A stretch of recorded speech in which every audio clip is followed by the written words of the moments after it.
अस्सलाम वालेकुम beautiful people, how are you all. I hope आप सब लोग ठीक होंगे। And today I am gonna discuss a new poem by Kamala Das, the stone age by Kamala Das. And ये जो उनकी पोएम है स्टोन एज, उनकी एक कलेक्शन ऑफ पोएम जो है जिसे हम old play house and other poems जो 1973 में पब्लिश हुई थी उसमें से जो है इसको लिया गया है। और ये बेसिकली किसके रेलेवेंट है, एक्स्ट्रा मार्शल रिलेशनशिप हैं जो मार्शल लाइफ्स को ख़राब कर देते हैं, डिस्ट्रॉय कर देते हैं, और ये 1973 में पब्लिश हुई थी। अगर इस पोएम का ओवरव्यू हम डिस्कस करें कि ये किसके रिलेटेड है, तो बेसिकली कमला दास जैसे कि हमें पता है कि फ़ीमेल राइटर है, इंडियन इंग्लिश राइटर है, और उसने ये जो पोएम लिखी है इसके थ्रू उसने हमें ये एक्सप्लेन करने की कोशिश की है, एक ऑप्रेस्ड वुमेन की स्टोरी को उसने डिस्कस किया है। और टू सम एक्सटेंट ये उनकी ऑटोबायोग्राफी भी समझी जाती है कि ये उनकी खुद की लाइफ के रिलेटेड ही है। और बिकॉज उनके ये एक ऑप्रेस्ड वुमेन है, और ऑप्रेस्ड वुमेन हम उनको कहते हैं जो सप्रेस्ड होती हैं, जो पेट्रियार्कल सिस्टम में रहती हैं, तो उनके लिए ये टर्मिनोलॉजी जो है वो इंट्रोड्यूस कराई गई थी। उनके हस्बैंड जो है वो, उन्होंने अपने हस्बैंड के मुतालिक कंप्लेंट्स की हैं कि उनके हस्बैंड जो हैं वो मतलब इमोशनलेस हैं, जस्ट उनके पास जो उनका माइंड है वो भी एब्सेंट है, उनका जो फेस है रियल और ट्रू इमोशन से भी जो है वो एम्प्टी है। Now let's move towards the summary of this poem, that what actually lies in this story. अगर हम इसकी स्टोरी की बात करें तो गाइज़ उन्होंने हमसे कहा है कि इसको ना राइटर ने 3 पार्ट्स में जो है वो पोम को डिस्ट्रीब्यूट किया है। पार्ट 1 है, पार्ट 2 है एंड पार्ट 3 है। पार्ट 1 अगर हम जस्ट ओवरव्यू लेते हैं कि बेसिकली उसने किस चीज़ को इसमें हाईलाइट करने की कोशिश की है, तो एट द वेरी स्टार्ट वो कहता है कि उसने the poet has illustrates the life of an oppressed woman suppressed sort of terminology उसने यूज़ की है।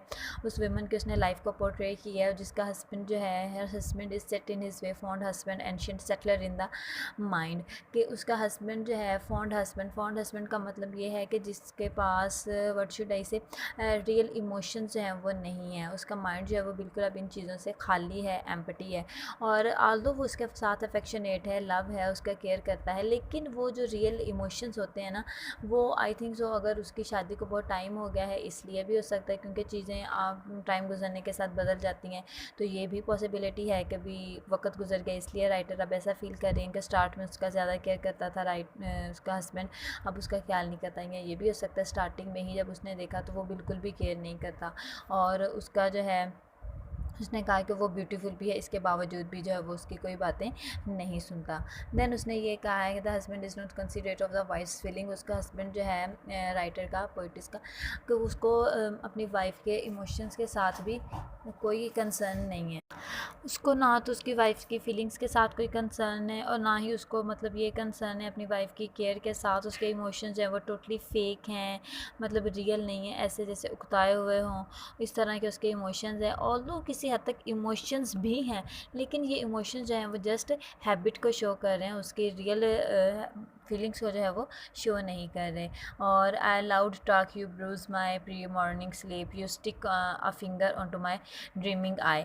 देन जो है उसने कहा the wife dreams of a better life only to have the dreams vanish like the sun. Here history misunderstood given the undefined nature of the Davidian people. Historically they fought to be defined as their own ethnic group, alienates the wife from those who fail to identify with her and identifies with her at all. Her ethnicity is lost to secretly flow the drains beneath the sacred cities. और उसने ये कहा है कि with the passage of time उसकी identity जो है wife की, उसके नज़रों में जो है उसके हस्बैंड के, वो खो गई है। टू सम एक्सटेंट में भी ये पॉसिबिलिटी है कि उसका हस्बैंड जो है दूसरी फीमेल्स के साथ इंटरेक्ट में ज़्यादा है, उनकी तरफ ज़्यादा अट्रैक्टिव है, और अपनी वाइफ को वो इंपॉर्टेंस और वो केयर नहीं देता, जिसकी वजह से उसका ध्यान उसकी तरफ नहीं है। देन उसने कहा all set the wife can not understood why one no asks her anything about life, the wife seems to anything about the life seems to understood her acknowledgement regarding life, but like her husband's discredit for her, she feels if her knowledge goes unappreciated. और in the end जो है उसने हमसे यही कहा है कि जो उसका जितना भी नॉलेज है, जो भी उसकी बातें हैं, वो बिल्कुल